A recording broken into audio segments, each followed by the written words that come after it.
शरीर के किस भाग से प्राण निकलती है? आँख, कान, मुंह या नाभि से? किस भाग से निकला हुआ प्राण स्वर्ग जाता है और किस भाग से निकला हुआ प्राण नरक जाता है और किस भाग से निकला हुआ प्राण भूत प्रेत बनते हैं? यह एक ऐसा प्रश्न है जो हर इंसान जानने के लिए इच्छुक रहता है। आप भगवान श्री कृष्ण के भगत है तो कमेंट में जरूर लिखिएगा जय श्री कृष्णा। मित्रों, आपने भी कभी अपनी आंखों के सामने किसी की मृत्यु हो तो हुए जरूर देखी होगी और वहां मौजूद लोगों को यह भी कहते सुना होगा कि अब इसके प्राण निकल गए हैं और उसकी मृत्यु हो चुकी है। परंतु क्या आपने कभी यह जानने की कोशिश की है कि आखिरकार यह प्राण अर्थात आत्मा शरीर से कैसे बाहर निकलती है? यदि नहीं तो हम गरुड़ पुराण के अनुसार बताने जा रहे हैं।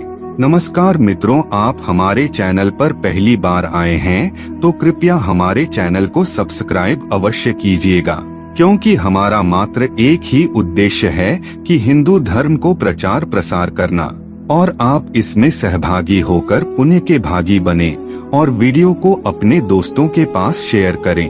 मित्रों, धरती पर कोई अमृत पीकर नहीं आया है। सभी को एक दिन इस संसार सागर को छोड़कर जाना ही होता है। दोस्तों, मृत्यु के समय प्राण कैसे निकलते हैं, कल्पनाओं से भरे इस सवाल का जवाब कहीं और नहीं बल्कि हमारे धर्म शास्त्रों से एक गरुड़ पुराण में विस्तार पूर्वक दिया गया है। जीवन में एक दिन मृत्यु सभी को होती है, लेकिन सभी के प्राण अलग अलग तरह से निकलते हैं।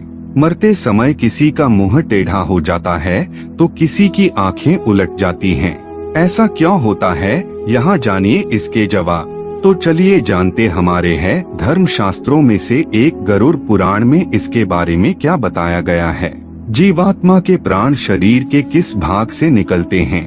हिंदू धर्म के 18 पुराणों में से एक गरुड़ पुराण में बताया गया है कि जिस समय किसी की भी मृत्यु होने वाली होती है उस समय वो बोलने की बहुत कोशिश करता है लेकिन बोल नहीं पाता।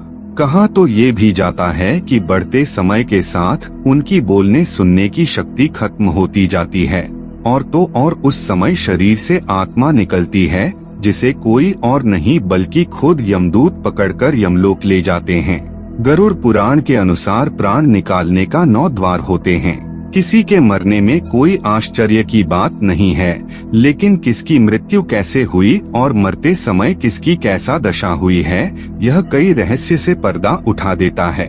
जिसने पूरा जीवन सिर्फ अपने और अपने परिवार के लिए ही सोचा हो, जन कल्याण नहीं किया और सिर्फ पैसे कमाने में ही लगा रहता है, उसके प्राण उत्सर्जन अंग से निकलते हैं। कहा जाता है कि ये वो लोग भी होते हैं जिनके मन में हमेशा गंदे विचार ही रहते हैं। ऐसे लोगों की जब मृत्यु आती है तब यमदूतों को देखते हैं, वो घबरा जाते हैं और उनके प्राण नीचे की ओर से सरकने लगते हैं। इसके बाद प्राणवायु नीचे के रास्ते से निकल जाती है। प्राणवायु के साथ अंगूठे के आकार का एक अदृश्य जीव निकलता है। यमराज के दूत उसके गले में बांस बांध देते हैं और अपने साथ यमलोक लेकर जाते हैं।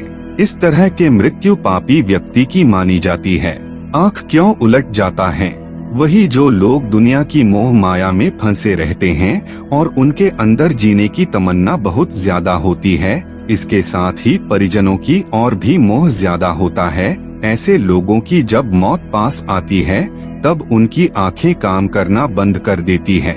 गरुड़ पुराण में भगवान विष्णु गरुड़ को बताते हुए कहते हैं कि जो लोग मोह माया से ग्रसित होते हैं और जीने की बहुत ज्यादा चाह रखते हैं और अपने परिजनों से जिनका मोह बहुत ज्यादा होता है, ऐसे लोग मन से वैरागी नहीं हो पाते। ऐसे लोगों की मृत्यु निकट आने पर आंखें काम करना बंद कर देती हैं, कान से सुनाई देना बंद हो जाता है, कफ अधिक होने लगता है और वो चाहकर भी किसी से कुछ बोल नहीं पाता। ऐसे लोग परिवार के मोह के कारण प्राण नहीं छोड़ना चाहते। फिर यमराज के दूत बलपूर्वक उनके प्राण निकालते हैं और ऐसे में जब उनके प्राण आंखों से बलपूर्वक निकलते हैं तो आंखें उलट जाती हैं। शरीर के किस भाग से प्राण निकलने पर आत्मा भूत बन जाती है? दोस्तों, गरुड़ पुराण में उन लोगों के मौत के बारे में भी बताया गया है जो आजीवन धर्म के रास्ते पर चलते हैं। आपने कई बार देखा होगा कि मौत के बाद कई शव के मुंह टेढ़े हो जाते हैं। बता दे, ऐसा उन लोगों के साथ होता है जिनके प्राण मुंह से निकलते हैं। इसको बहुत ही शुभ माना जाता है।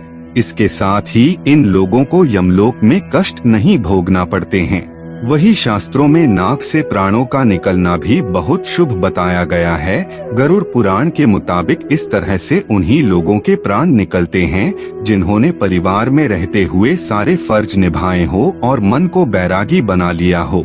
वही अगर हम मौत से पहले की बात करें तो बता दे, उससे पहले आत्मा शरीर से निकलकर कुछ देर तक बेहोशी की हालत में रहती है। आत्मा को इस तरह लगता है जैसे कोई बहुत मेहनत करके थका हुआ हो और गहरी नींद में हो, लेकिन कुछ पल में यह अचेत से भी सचेत हो जाती है और उठकर खड़ी हो जाती है। और तो और जब शरीर से आत्मा निकलती है तब शरीर को कुछ समय तक कुछ पता ही नहीं चलता है कि वो केवल शरीर से अलग है। वो उसी तरह व्यवहार करती है जैसे शरीर में रहते हुए उसका व्यवहार था, जिसके बाद आत्मा अपने सगे संबंधियों को आवाज देती है पर वह सुन नहीं पाते, जिसके चलते आत्मा को बेचैनी और छटपटाहट होने लगती है। वो परेशान होकर सभी लोगों से कुछ कहना चाहती है पर उसकी आवाज बस उस तक ही गूंज कर रह जाती है, क्योंकि वो भौतिक नहीं अभौतिक आवाज होती है और मनुष्य केवल भौतिक चीजों को ही महसूस करता है। इतना ही नहीं, शरीर के मृत्यु हो जाने पर आत्मा अपने परिजनों को रोते बिलखते देखकर दुखी होती है और खुद भी दुख से परेशान होकर रोती है, लेकिन उसके बस में कुछ नहीं होता। वो लाचार होकर सब कुछ देखने और अपने जीवन काल में किए कर्मों को याद करके दुखी होती है, जिसके बाद यम के दूत आत्मा से कहते हैं कि चलो अब यहाँ से चलने का समय आ गया है, और उनके कर्मों के अनुसार उसे लेकर यम मार्ग और चल पड़ते हैं। मृत्यु के बाद का सफर। इतना ही नहीं, मौत के आगे के सफर के बारे में भी गरुड़ पुराण में बताया गया है। कहा जाता है कि मृत्यु के बाद मनुष्य के कर्मों के हिसाब से उसे स्वर्ग या नरक मिलता है। सबसे पहले मृत्यु के बाद आत्मा को यमदूत केवल 24 घंटों के लिए ही यमलोक ले जाते हैं और इन 24 घंटों के दौरान आत्मा को उसके द्वारा किए गए सभी पाप और पुण्य दिखाए जाते हैं। इसके बाद उस आत्मा को फिर से वही छोड़ दिया जाता है जहां उसने अपने प्राणों को त्याग किया था। फिर अगले 13 दिनों तक आत्मा वही रहती है। जब उस आत्मा के धरती पर 13 दिन बीत जाते हैं तब उसे वापस उसे यमलोक ले जाया जाता है। यही नहीं, मृत्यु के बाद जीवात्मा को यमलोक के मार्ग में कई तरह की बाधाओं का सामना करना पड़ता है। जो अच्छे आत्माएं होती है उन्हें इस बाधाओं से कोई फर्क नहीं पड़ता, वही बुरी आत्माओं को कई प्रकार की यातनाओं का सामना करना पड़ता है। सयत्रायमात्मा बल्यन नेत्य सम्मोहमिव नेत्यथैन्मेते प्राणा अभिस्मायन्ति स एतास्ते जो मात्रा समभ्यादानो हृदय में वान्वक्रांति स यत्रैश चाक्षुष पुरुष पराम पर्यावर्तेथारूपज्ञो भवति। ब्री.4.41 अर्थात जब मनुष्य अंत समय में निर्बलता से मूर्छित सा हो जाता है तब आत्मा की चेतना शक्ति जो समस्त बाहर और भीतर की इंद्रियों में फैली हुई रहती है उसे सिकोड़ती हुई हृदय में पहुंचती है, जहां वह उसकी समस्त शक्ति इकट्ठी हो जाती है।